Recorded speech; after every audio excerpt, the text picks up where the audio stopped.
بخاری مسلم میں حدیث ہے، جو شخص سویا رہ جائے یا بھول جائے، جیسے ہی اسے یاد ہے اس وقت وہ نماز پڑھے، اس کے لیے اس نماز کا وقت وہی ہے، قضا بھی نہیں ہوگی۔ یہ قضا تو بالکل فراڈ ہے، قضا نام کی کوئی چیز اسلام میں نہیں ہے۔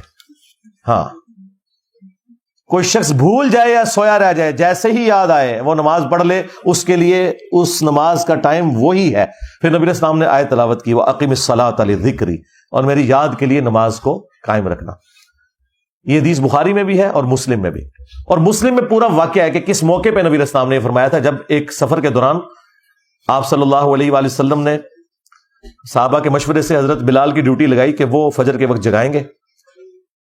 بس وہ اللہ کا کرنا کیا ہوا کہ سارے سو گئے، حضرت بلال بھی سو گئے۔ قوالی میں تو نہیں سوئے تھے لیکن ریئل میں سو گئے تھے۔